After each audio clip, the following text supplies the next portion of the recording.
we here today. Got a lovely, lovely Pomerol. I've not had Bordeaux of this varietal, of this level in a long time. A long time. So just so those of you who know, Pomerol is what we would consider to be a right bank prestigious appellation. And I won't get too much into this because it can get a little complicated. There's people who have spent their entire life dealing with left bank and right bank Bordeaux. But left bank Bordeaux is where most of the grapes are Cabernet Sauvignon and Merlot. And on the right bank, you have, and by the way, right bank, remember, we're facing the ocean. So right bank is going to be the northern part of the appellation. And the two big appellations there are going to be Saint-Emilion and Pomerol. Now, most of Bordeaux, like if you go to the left bank, for instance, you have Saint-Estèphe, Saint-Julien, Margaux. These estates are mostly filled up at this point. A lot of the really prestigious Bordeaux estates are located there. And so the left bank maybe has a little bit more cachet. But what's cool about the right bank, in particular, Pomerol, right? We got Pomerol right here, is that Pomerol is actually quite a large appellation that still has a lot of experimentation and things going on with it. So there are a lot of people, a lot of newer, younger producers are going to Pomerol. So there's more experimentation. But like I was saying, the biggest difference you're going to really see is that there's going to be some Cabernet Franc. Now, in the case of this one, Chateau Garreau, there's only 4% Cabernet Franc. So just a little bit of an extra taste. And last little thing about this, Cabernet Franc is considered to be the sort of the father grape. So Cabernet Sauvignon is like the child of Cabernet Franc. This is genetically speaking. So Cabernet Franc is mostly located, if not on the right bank of Bordeaux, it's mostly located in the Loire as the main red grape of the Loire. I'll bring out one of those another time for you guys, a Saint-Maur-Champigny. But anyway, I haven't had a Pomerol in a long time, so I'm excited for this. That's really good. It's just really, really juicy, a lot of tannins, a lot of fruit. And 2015 was a hot year, so it's a good year. Okay. Right before I go into this Periscope, I just want to put out there, I'm a little bummed. I'm a little bit bummed today. Today was because I had to make the decision to leave New York, and but I made the decision. I'm doing it. We're moving us out, breaking our lease. It's just, guys, it's just gonna be way too. It's gonna be way too long. It's too much uncertainty about when things are going to get back to normal. And I think what really pushed me over the edge was the fact that I'm hearing a lot of vagrants and whatnot are taking over the streets. And it's just not the same place anymore. And so to New York, I love you. I really enjoyed the years we had there. But I guess it's time for the next chapter, which the good news, guys, but the good news is that I really like doing periscopes here on this porch. I know it's a little tradition that we've created over the last 2 months, and looks like we're going to be doing that for the next 9 or so. So we're gonna be able to keep this going until I move to Poland. So, with all that said, let's get to the content here. So, first question: my intention is to get wealthy and master myself by, say, age 33, right? In my late 20s, but by age 33. I want a girl who's young and has fertility so she can have 7+ kids. Is this realistic? Is it reconcilable? Can I be 33 and be dating a girl who's 19, for instance? Does that work? It's kind of funny. Right now I got 33 people watching this. So, well, look, obviously these things can work. I think, let's think about this for a second. So if you have a lot of money, or you want to live out in the countryside, 7 kids is certainly doable. So a lot of this depends on where you want to live, what you want to do, how much money you intend to make by that certain point. I think that there are risks of trying to not simply date, but wife up a girl from mainstream culture at 19, and to have her pop out babies. I think it's very unlikely she's got enough psychological development to really know herself. But look, if she is a girl who really, really wants that and she loves you, and that her dream was to just simply be at home and have lots of kids, then of course that can work and that can be totally fine. There's no problem with that whatsoever. Um, you are, it's going to be less likely to find women, at least right now, it could change, who are at that sort of, who had that sort of dream for themselves at that early of an age. Because this is going to be a girl, of course, who's not going to go to college, which isn't a big deal at all as far as I'm concerned. But think about, like, how are you going to meet that girl? How are you going to meet her? Is she going to be like, is she going to be in a big city by herself? What is she doing in the big city, right? Is she willing to abandon? She's a model, maybe. She didn't go to college. She's a model. Well, see, when I talked about the age gap, and I kind of have the rule half plus 7, which I think is a sort of, it's a good construct for like the bottom end of the range of where you want to go. Oh, please shut up. Well, I will shut you up. How about that? So, the issue is, it's not about the age gap, because if, for instance, she was older, the age gap could be greater, right? It's just like, if you were to take that formula half plus 7, you'd be looking at like a girl who was 21 or 22 would be kind of more of the appropriate age for it, which would be pretty much right out of college or a senior in college. So I guess what I would, but there's another thing I want to say here before I kind of give my verdict on this, is that if your goal is to have 7 kids, right? If your goal is to have 7 kids, you don't need to date a 19-year-old to have 7 kids. You don't need to date a 19-year-old. I mean, you could date a girl in your mid-20s and you could easily pop out 7 kids. And I know that the genetics are not going to be quite as good, technically speaking. But from a pure volume standpoint, if you married a girl at 24, started dating a girl at 22, married her at 24, you would have no problem having 8 kids. If assuming she didn't have any sort of fertility issues, and that seems to be an implicit, understanding here. So, I think that what's important here is not necessarily to rule out anything here, but just understand if your goal is to have a lot of children and you want to have a younger girl who is fertile and beautiful and who loves you, then that should be the criteria you should be looking for. And I wouldn't necessarily fixate on her needing to be at a certain low range of age. I'd say that you meet a girl who's 19 and you're attracted to her and you have this chemistry, then go for it, right? But don't be like, oh, she's not 19, I have to rule this out. If she's like 23, don't be like, I have to rule this stuff out, because that's sort of it's not really following the fundamental agenda, I would say. But yeah, man, I mean, having lots of kids is great. It's really great, and I think it's the biggest way to make a real legacy for you. And I think some guys are like, well, I'm building a legacy, I don't really need kids. But really, children are your primary legacy. Yeah, cousin married at 29, she have 8 kids. Like, you can really do it. It's amazing, as long as there's no fertility issues. It's good in theory, Ben. We'll see how it works out in practice. But yeah, that sister wives, right? Cool. So next question.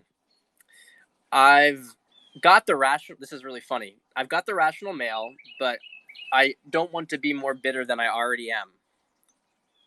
Should I read it? Well, kudos to this person for asking someone very objective about the matter whether they should.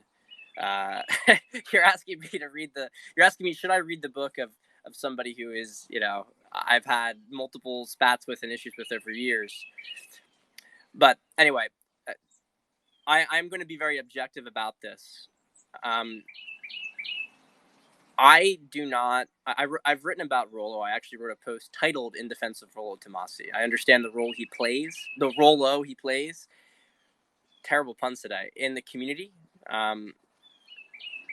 Here's the thing. I just feel like the book has an enormous amount of negativity, and I think I know plenty of guys who have read it and come out on the other side, and it didn't make much of a difference. I know plenty of guys who have been stuck in ruts for years because they read that book. I was actually just talking to a new client today, and one of the things you really realized after our deep dive call was how much he had internalized these negative views about women. It was really like harming him from being able to connect with women. And that was a product of being exposed to that really hardcore red pill world that Rollo is a part of.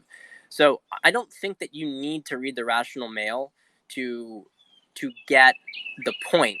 The point is basically that women are hypergamous and they have a shadow, and that you can't just believe that a woman is going to stay with you forever because you got married and she's not going to cheat, and just because you have a job, that's all that matters. It's not. That's not how women work.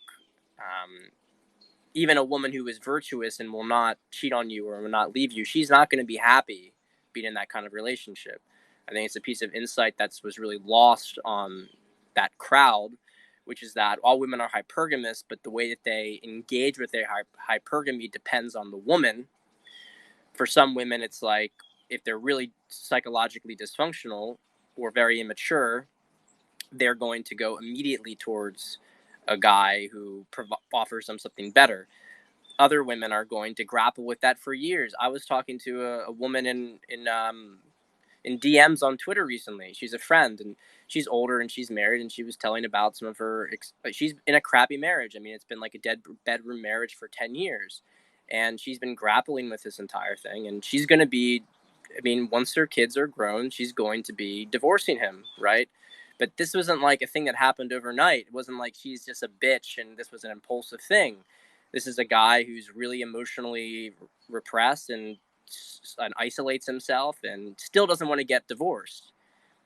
And so she has really done everything, in my perspective, that she could to make something different. And she never cheated this entire time. She never cheated. Even she's just kind of put her emotions into her children as he sort of separated himself. So the point I'm trying to make with this is you don't need to read the book and all the sort of venom behind it to get the fundamental point. So if you're in a bad place, I recommend you not read it. I'm not saying that for every guy that's going to be the issue, but that's my recommendation. I don't think it's necessary for you to read it. To give you an idea, I'm well versed in this stuff. Like, my life is great.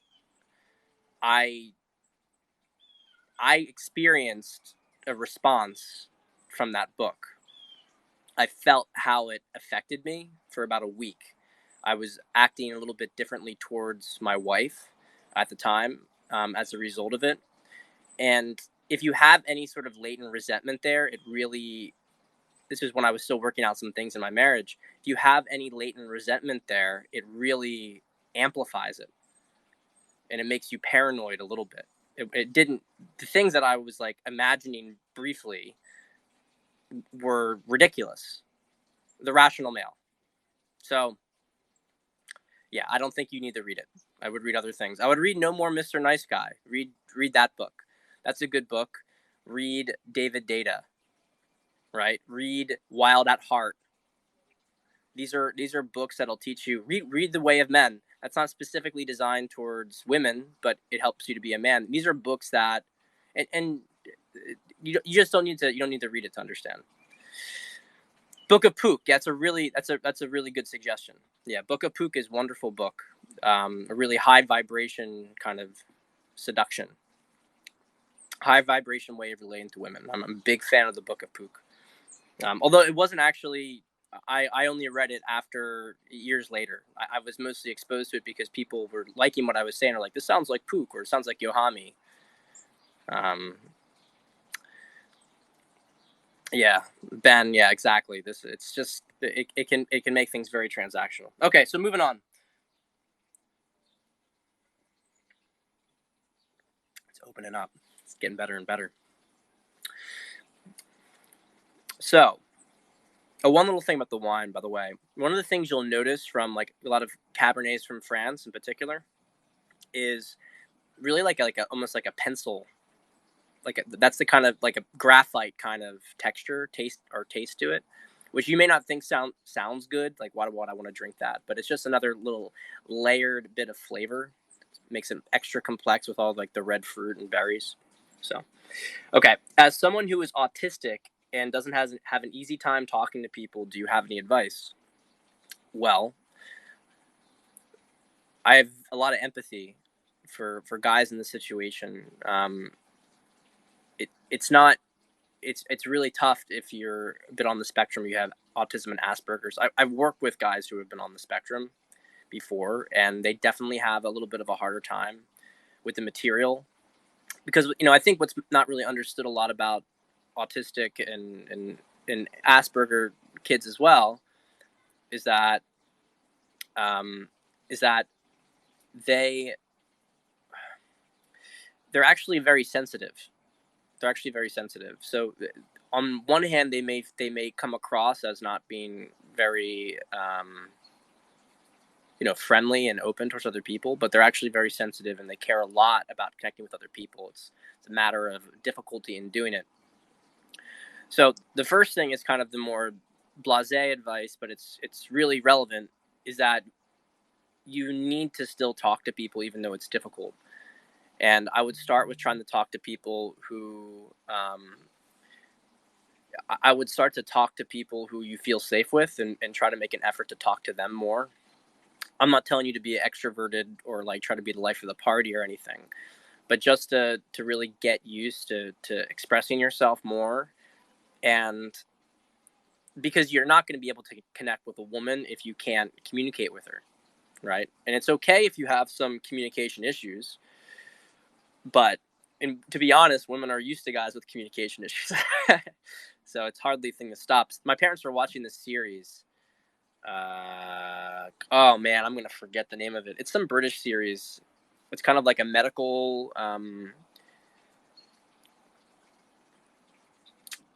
I can't recall it, but it's like a medical sort of like drama. Not like Scrubs or anything like that. Like it's kind of like a mystery kind of drama thing. And anyway, the guy is autistic, but there's kind of this ongoing romance with this woman.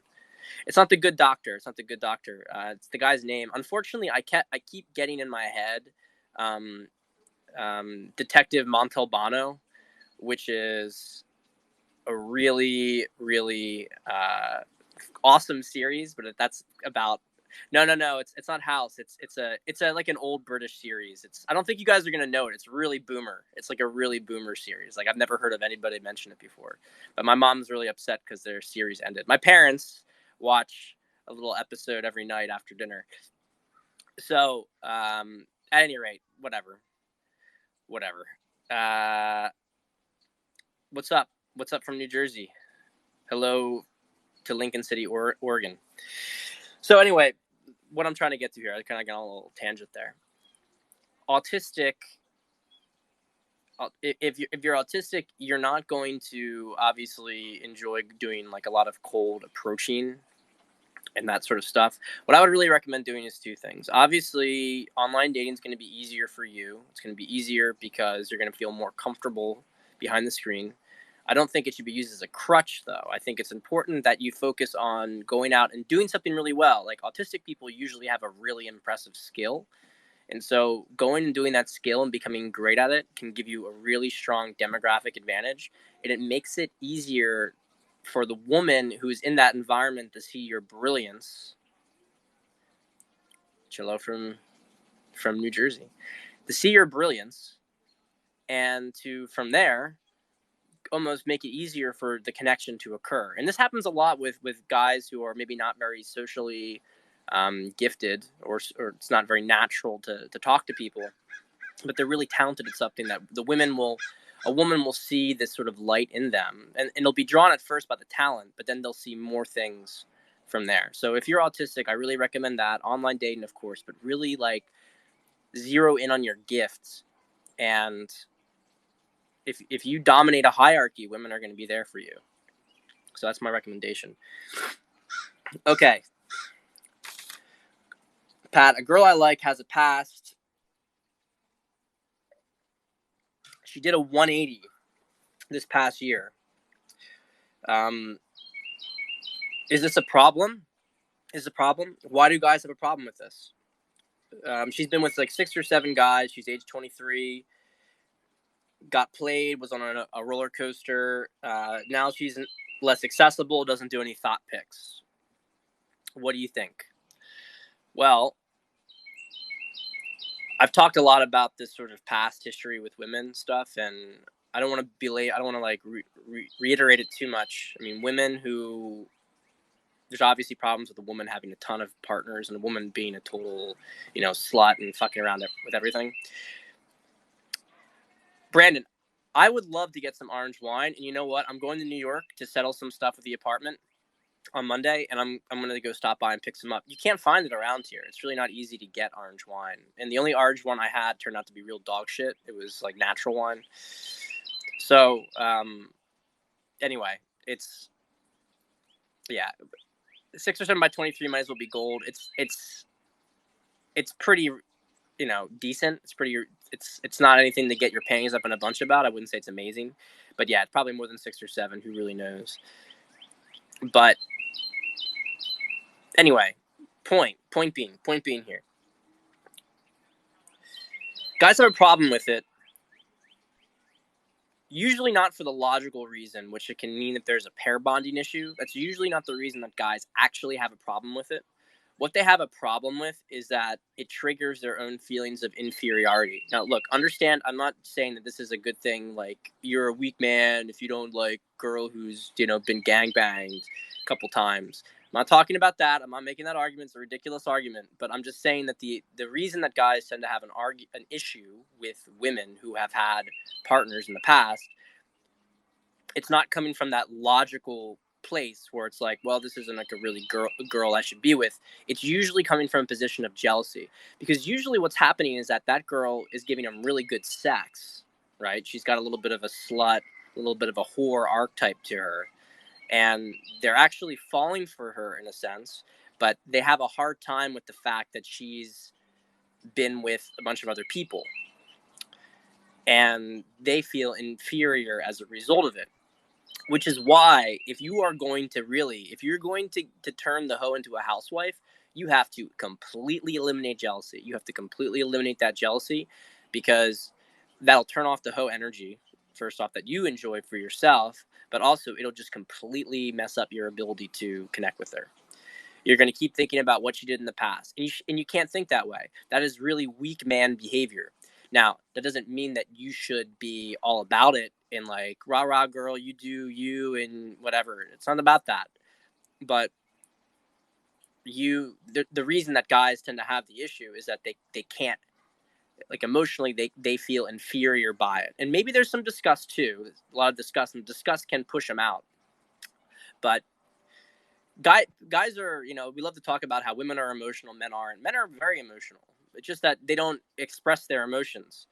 And guys really there's a lot of emotions that come up for guys when they find out their girl has been with a bunch of other people. And to really underline this, sometimes it's not even a bunch of people. Sometimes it's literally like she had, like, everything is relative.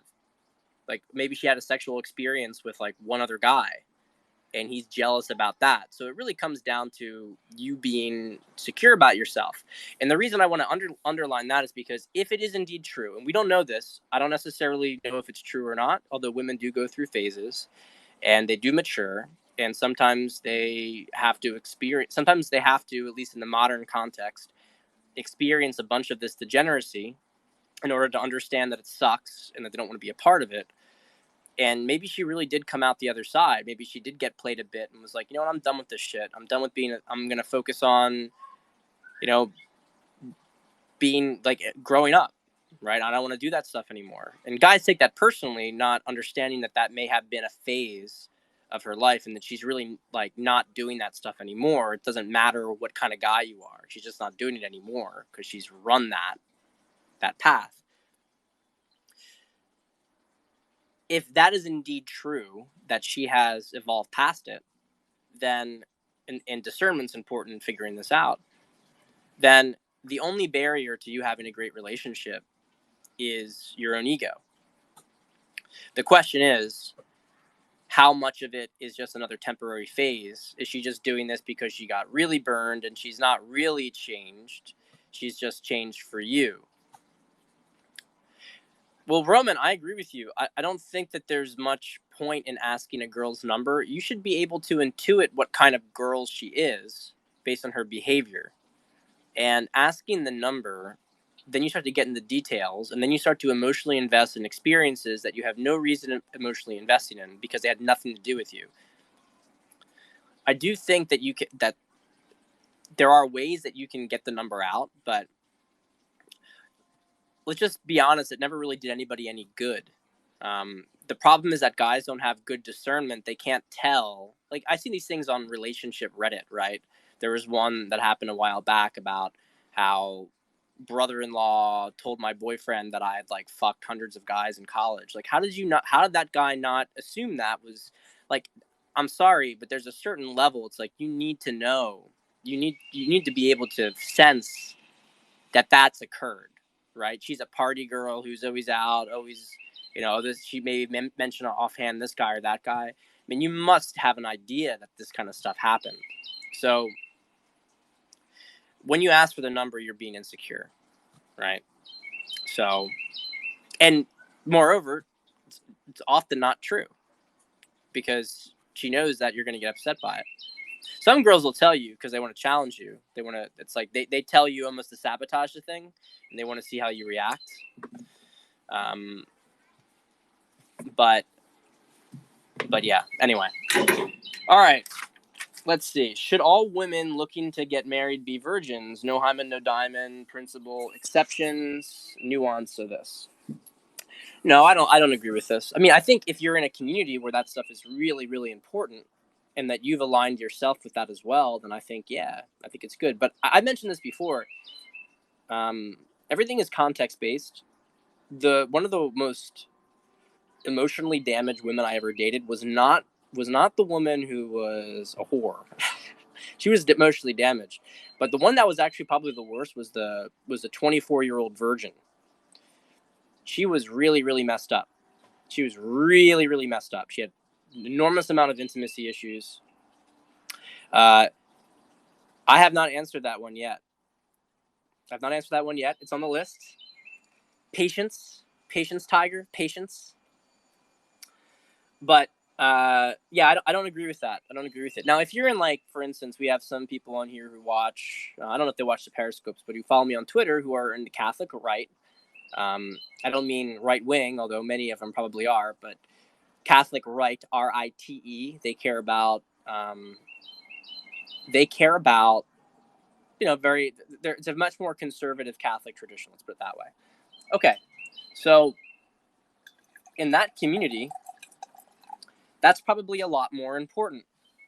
As it should be more important in there. Not to say that it has to be, but if you're in a community that has people marry early and mostly marries within itself, then you can take that stuff a lot more seriously. But in the mainstream, I think that you're more likely to get a girl who's got some issues, unless you're going to marry her really young, right? And in that case, you're in one of those communities. You're an evangelical who's not having sex before marriage, but you get married at 19, right? I think there's a lot of risks to that. I think there's more risk to that than there are risks to marrying a girl who's not a virgin. And I think that the virgin thing is mostly ego.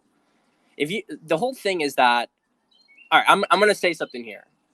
I hate to say it. You hate to hear it. But here's the thing. Why is it such a concern to you if she's had another guy? Are you worried? Like, I feel like the impulse, and I know that some of the stuff, like the question is just a thought experiment, right?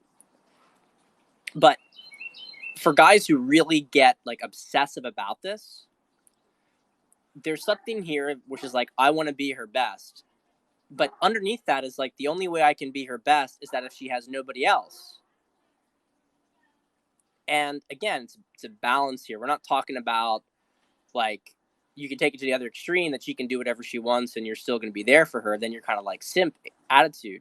But this idea that if a woman had an experience without me, then it hurt. Like that's not allowed. That comes from a really strong position of weakness. And guys who know they're the shit, you don't have to worry about if she had some like weak bullshit sex with a guy. That doesn't matter. She dated a guy, the relationship fell apart, but now she's with you, who's fucking like amazing, and no one will ever compare to you. What you want to focus on is like not about trying to compete against the past. Try to make sure that there's no one who can compare in the future. And that's the right mindset to have. And you can decide whether she's a girl that you want to be with based on maybe some aspects of her past or how you determine her behavior. But fundamentally here, it's about, look, are you going to do better than me? No, you're not. I haven't been called Justin in a while. For the record here, I used to get called Justin Timberlake all the time. It was actually really easy for Halloween. I could just go out in a suit and people were like, oh, it's Justin Timberlake. Started with a bunch of black ladies actually, which is pretty funny. Told me I was on a subway in Philadelphia, and one started like this black girl started laughing, looking at me, and I was kind of like what's going on? And her friend was like, she think you look like Justin Timberlake. I was like, and for whatever reason, after that, it just started to. It happened all the time. You manifest the reality. All right, a couple more questions here.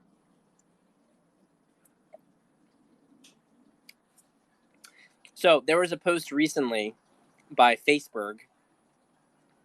Oh yeah, and they love it too. I gotta tell you guys. I want to do a little digression here, just a very very brief digression before the next question. Black girls are great. They're great. Whether or not you're into them or not, that's not my point. Goldman talked about this too, especially like older black ladies. They're just so friendly and they're so flirtatious that they're really really good to like get you in state to go out and to meet girls. Like if you're like somebody needs to get warmed up, like just go shoot the shit with a couple of black ladies you see, and you're gonna feel like a fucking champion afterwards. They're really gonna get you out of your head, and they're gonna get your energy moving. So it's like a little mini hack. Guys who know it, but and they're just lovely. They're just so much fun to be around. So anyway, Facebook self-improvement post. So Facebook put out this thing recently, and a couple other guys on irony right, I guess you could call it, were talking about it. And I like a lot of these guys. Like, so none of this stuff is personal. This is just my own. I just gotta lay it out. I gotta lay it out because I got some DMs about this. I got 2 DMs about it. Really asking about it, but basically the post was self-improvement's all bullshit.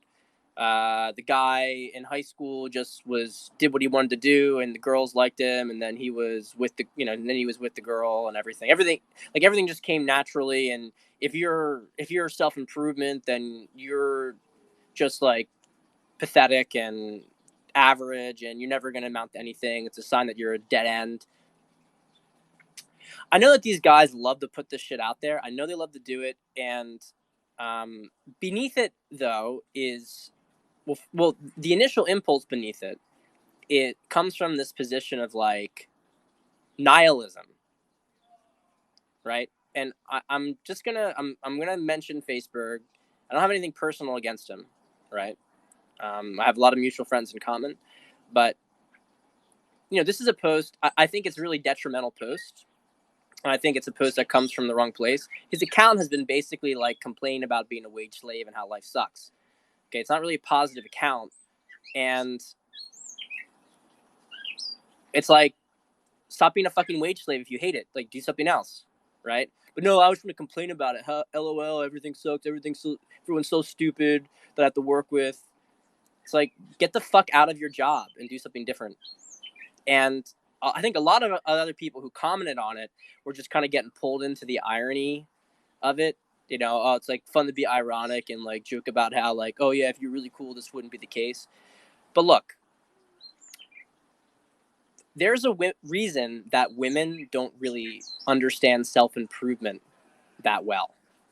And the reason is because women fundamentally are protecting their value versus increasing it A woman has sort of implicit value, and it can be, hey, beaming Dax, and it can be, it can be increased, sure, but fundamentally, a woman has value, and it's just a matter, is she going to maintain that value or diminish it? There's not as much way to improve it one direction or another. A man is very different. A man is literally nothing until he becomes something. And so while it is true that there are naturals and there are people who have genetic and just an automatic instinct, and kudos to those guys, I have frankly seen a lot of those guys who Facebook jerks off about being super special, you know, in high school, being fat fucks and losers in their 20s and 30s. I've seen too many examples of that to count. There's one from my high school who was a really, really cool guy, one of the hottest guys in high school the girls all loved. He's like got a massive pot belly. He's balding. Looks like a doofus now. I've seen him walking around town. So let's like drop some of this stuff. Let's drop some of the bullshit here. Self-improvement is natural to a man. All men want to better themselves, right? All men want to better themselves. If they're real men, they want to better themselves. And it doesn't mean, like, I push back against the sort of self-improvement community and making guys beat themselves up if we're not being good enough. But because there's a balance here. Yeah, well, it doesn't matter if I don't have a lot of hair. I still look good. But I'm not, you know, thin, but I'm not fat, and I'm not... It's funny. It's funny. But the thing is, like, I wouldn't care if that guy was trying to work to improve himself. He's an illustrative example. He's an illustrative example of the fact that this whole I'm just naturally perfect, I don't have to do anything. It's ridiculous. It's a ridiculous proposition. You know, he could have been doing things to keep his hair there, or he could shave his head, right? It has nothing to do with his hairline. The point is that he got lazy. He sat on his laurels because he thought he was a champion back in high school, and now he's not. And so all this stuff is like, it's a loser, self-abusive cuck. I mean, it's a cuck mindset on a certain level, because you're like obsessing upon these guys who are so much better than you, and like they're the only ones who can get it. It's like incel mindset. It's incel mindset. So point here being, it's all bullshit, and don't listen to it. Don't listen to it, because you can really, really build yourself up, and you can surpass the vast, vast majority of guys out there just because you are still in the game and you are still out there doing it, moving forward, trying to get past your weaknesses. It is amazing how lazy most guys get. Most guys are. And I'm not like the work hard all the time kind of guy, but I'm just making a point. The best is yet to come if you want it to happen. And so fuck all the people who tell you to stop doing self-improvement. Stop all the, like, fuck off from... The point is to do self-improvement that's aligned with you rather than doing arbitrary self-improvement. That's really actually a trap. But I don't want to get down that. There's a completely different topic. I just don't want you guys to get into the mindset where, like, you have to do something. You don't have to do anything. But really figure out, like, what makes your life better and do that. Well, actually, man, I have wireless headphones, but I guess I'm very sensitive to energy. It fried my brain. Maybe I'll try them again. I mean, they're in New York. Maybe I'll pick them up. But they fried my brain. I could feel my brain melting when I was using it. So this is not.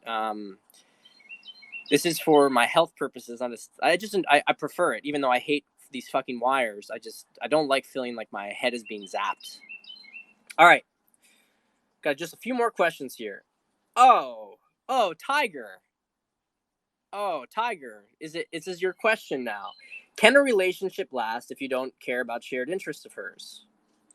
Not against her interests, just apathetic if the girl keeps pushing. In general, are shared interests a big deal? Well, no, they're not a big deal. They're not a big deal. That's the short answer. What matters is physical attraction. What matters is polarity. And what matters is values. trust and values, right? That's what matters. I do not give a shit. Men and women, if they're actually properly polarized, are very often not liking the same stuff at all. What they like is each other. They don't like the same stuff. They like each other.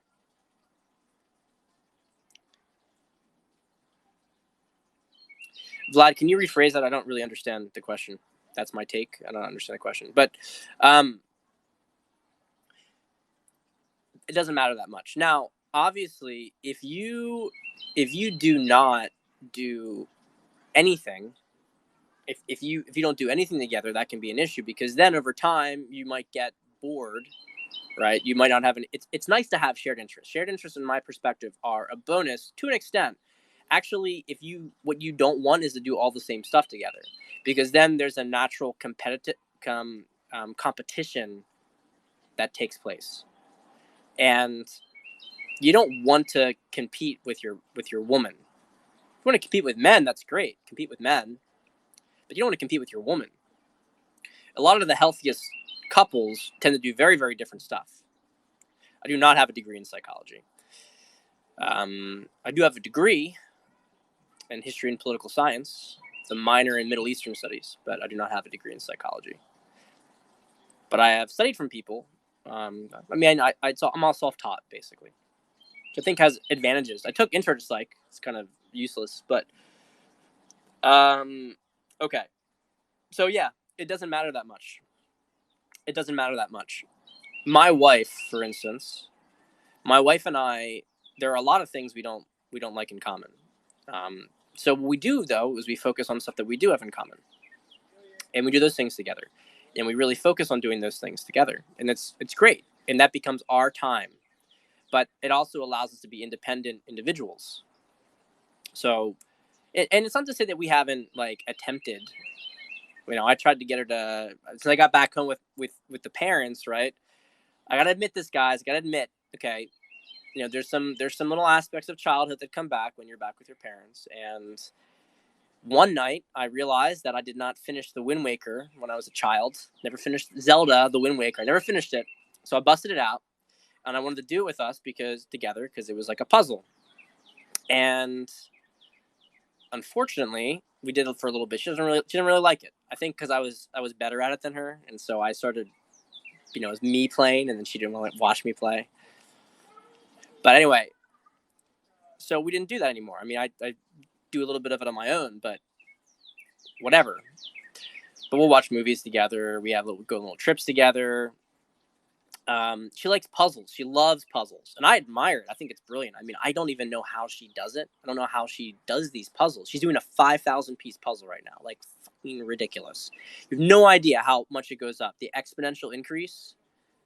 A 5,000 piece puzzle is 100 times harder than a 500 piece puzzle, and I can't do it. She's like, "Do this puzzle with me." And I'm like, "I'm gonna blow my brains out if I do this puzzle." So it's unnecessary. It's unnecessary. But the last part of this I want to mention is that, it's funny. It is ultimate patience, but she's not patient with people. She's patient with the puzzle. She's not patient with people. Whereas I'm not patient with the puzzle, but I'm patient with people. That's why coaching works for me. I'm very patient with people. But anyway, I don't know. Whatever. It's, you want to have some things in common, but it's not really that important. What's an issue is if you emphasize the shared interests and you try to force someone to do something they don't want to do, then you're not respecting their individual autonomy, and you're trying to project something onto them. So I am a people person, Jim. Thank you. Yes, I like people. I enjoy people a lot. I'm an extrovert. All right. We got 2 more questions here. How can a guy with social proof create comfort with a girl he's just met if desire is there? Now, I don't actually fully understand this question, but I'm going to riff off of it a bit. It sounds like the guy is associating social proof with comfort, which is true, but social proof is also desire. It depends. If you're popular and girls are around you, other people are around you, that starts to create desire. If you're just known by people and you're safe, then that creates comfort. So I'm going to assume he's referring to the latter, that you're just known, and so you're considered to be a known entity that is not a serial killer. So how can you move things forward if the desire is there, but that isn't? Well, it's very simple. You just, when you're talking to her, you create the comfort, right? You create the comfort, you create the trust. And if you have high amounts of desire, then you start to focus on more on the rapport and connecting, which is why in the famous mystery method, right, which Rivellino talks about all the time, you don't have to get deep into the routines, which I don't agree with routines, but the structure of this attraction, comfort, seduction is, guys, I attack everything I possibly can. I try to question theories. I can tell you without a doubt that sequence is, you can't argue against it. It is the sequence of every successful romance between a man and a woman. It's just the way it is. If you do comfort before attraction, then you have a really, really long lag, and something has to happen to spark the attraction, and the comfort has to diminish for it to occur again. It's desire, comfort, desire, comfort, desire, comfort, desire, comfort, desire, comfort, desire, comfort, and that is the relationship. That is the relationship between a man and a woman constantly moving forward. Okay, so you just go to comfort. That's it. That's it. It's easier if you have a social network around you, because then it's the comfort. You don't have to stay in the comfort for as long, because there's some implicit comfort there. But you still have to cultivate individual comfort with her. So the sequence is the same. It's just you don't have to linger as much on the comfort stage as you would in a known situation, right? Which is why I'm such a big proponent of social circle game, because you can escalate really fast and have deeper relationships really, really fast, because you don't have to go through all the rapport. And if I recall correctly from stuff that Mystery talked about, most of the work is really comfort. I mean, you create attraction in the very beginning, and you're never like not doing attraction, but most of the sort of, on average, 7 hours it takes from you meeting a girl to getting her in bed, 6 of those hours is comfort, right? 6 of the hours is comfort. So anything you can do to minimize the burden of comfort escalates the situation. And of course, comfort amplifies desire, right? Amplifies desire. Girls don't like rich guys. They like guys who are attractive, who are rich, more than guys who are attractive. That's what they like, because the wealth amplifies. It creates the contrast. It creates the full picture. That's what they love. Okay, last one. This is so funny. I love it. Do animals have an MBTI type? Well, I don't know if they have an MBTI type, although I've certainly thought about it with my cat, but they have a personality. I think for sure animals have a personality. Higher level animals have personalities. There's no doubt about it. I don't know if it follows some sort of brain structure, but yeah, wealth equals security. It's a trust thing. We got a dog in our yard all of a sudden. How'd that happen? It's already gone. Speaking of, he heard me talking about MBTI and animals, and he came into our yard. Yeah, I have seen the talk and guys, you can start asking questions now. I did see the talk in the timeline about ayahuasca, and I think it is. I have a client who's really done tons and tons of ayahuasca ceremonies, and I think that it can be very healing. But I also think that there are a lot of risks involved with it, and I don't think that it's to be treated as medicine. Let's put it this way, guys. It's medicine. Okay, don't do it without don't do it without a doctor watching you. A doctor, quote unquote. I'm being metaphorical here. A shaman, right? Somebody who's familiar with using ayahuasca and psychedelics. And don't do it casually. Do it for a specific purpose, and make sure you've done psychological work already. I don't think that people should be taking this stuff lightly. It's like really, really serious stuff. I haven't done it yet. I intend to do it within the next year. I haven't done it yet, but I'm very, very conscious about this, about the experience I want to have with it. People who have all sorts of baggage and who go and do it, they tend to have panic attacks. I have a client who's done some of this stuff, and he's backing off of it now because he's had some trips that have really fucked him up big time. You can't use it lightly. And I don't even know what it's like to experience it. This was used historically. Ayahuasca was used in really, really like religious, very, very specific intent behind it when it was done under the authority. This doggos. Here, my niece and my wife are like excited to love this dog. I'll show you guys real quick.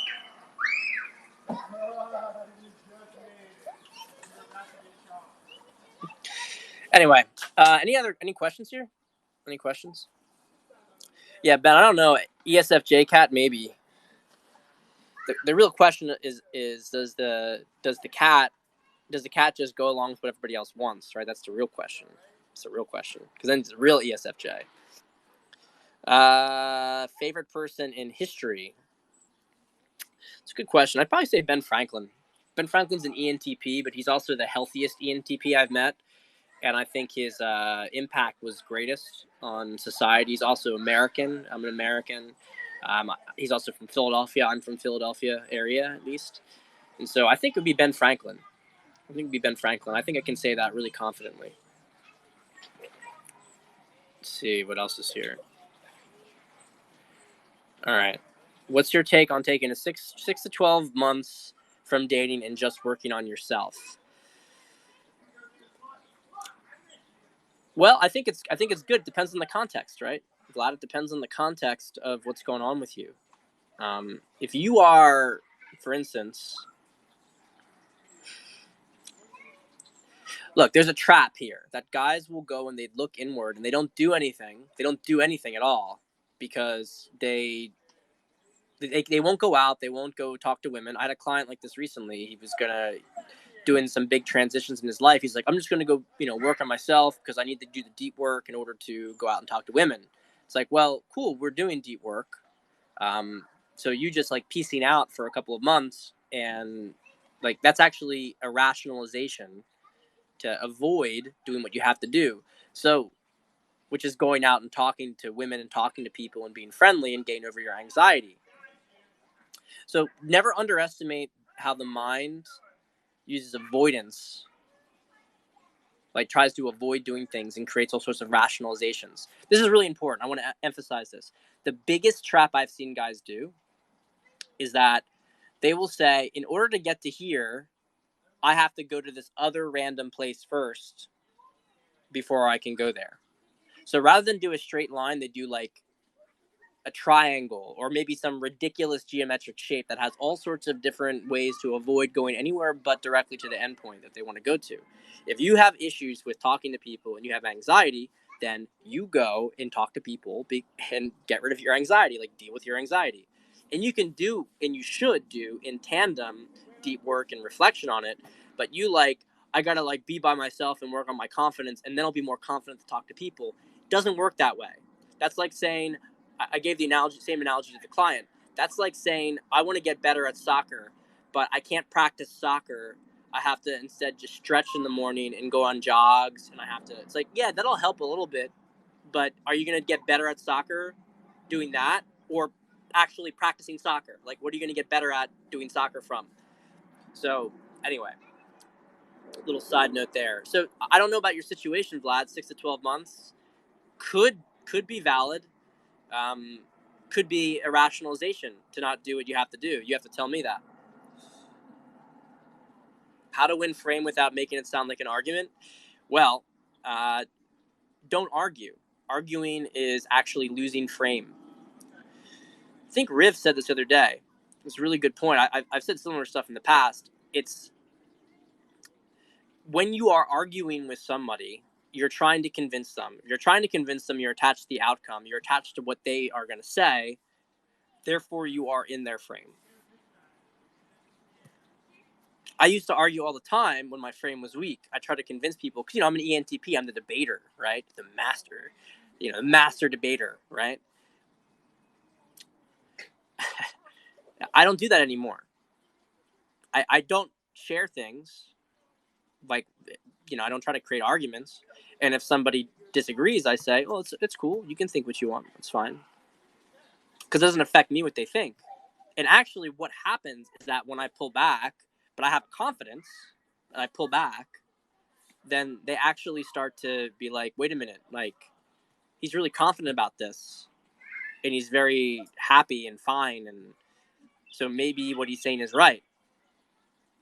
And then so that what happens is that when I see that person again, they start to ping me again. They be like, so what do you think about this? Or like, what do you think about this? And I'll say what I think, and they're like, well, doesn't make any sense. I'm like, that's cool, I understand. Yeah, it's pretty crazy to believe. Now, I'm kind of alluding right now to some of the conspiracy stuff I talk about. But what happens is, but it's with anything. It's with anything. Because you shouldn't need to argue with them about it. Who cares what they think? It's up to them. It's their loss, right? If you are right and you know you're right, it's their loss. And so if you're in something with a woman, I mean, women don't even care about what you say anyway. What they care is how you act and what your energy is. So arguing with her just makes you look weak. Like, no, respect my authority. You have to agree with me. That's what dorkoid losers do that stuff. Oh, I like, you gotta agree with what I say. I'm so smart. It's like the big brain thing. Yep, Riv, you said it, man. You said it. All right, let's see. We've got. When are you going to live again? I don't even understand what that means. I'm living now, man. All right. How to reconcile different energy states with your partner? Well, I don't know. Do you mean that on a fundamental level, a fundamental different energy state, or a temporary one? I mean, temporary one. Let's say it's a girl, right? Hopefully, right? In this case, but whatever. You have, and she goes down to a bad place. You want to be the rock, right? This is actually the job of the man in general, is to be sort of an energetic standard, while the woman sort of fluctuates. This dog, we don't even know whose dog this is. I think it ran away from home. It's like everybody's out here now. I'm gonna have to go pretty soon because this is, kind of want to get on the action. But okay. But getting into this whole thing with different energy states, you're not gonna feel like it's easy for you to even connect with a woman who's on a completely different level than you energetically. Now, if you have a pocket, if you have some sort of wound and she can latch onto that, then you can have a dysfunctional relationship. And actually maybe an alchemical relationship, because you could heal your wound as a result of it. But I've seen that with a lot of guys who are otherwise, like, they have so much potential energy, but they have a wound. And kind of the way to think of it is like, you have this massive generator that's producing so much energy, but the energy, there's like a hole in the outside of the apparatus, so all the energy goes out. Doesn't matter how much you create, if that hole's there, you can't maintain it. So in some ways, it's better to even be maybe creating less energy, but have better containment and control over it. Because if there's a hole, it goes out. So, but yeah, if you're dealing with a woman and you have that container complete, and you're dealing with a woman who's at a much lower level, you're just not going to be able to be with her. It's going to be intolerable. That's one of the things. Like, I see guys like, yeah, fuck this girl, and picked her up at the club, you did this and this and this. Like, I just can't relate to the energy. I couldn't have that kind of dynamic, because the energy is so different than where I'm at. For me to even attempt to do it would be a failure, because I wouldn't be able to connect with the girl, which is why I talk about the tiers of women, and how some guys that have different quote unquote philosophies around attracting women, it works maybe for a different energy band than it does for me. So, all right, brothers, I am out. Take care. Love you all.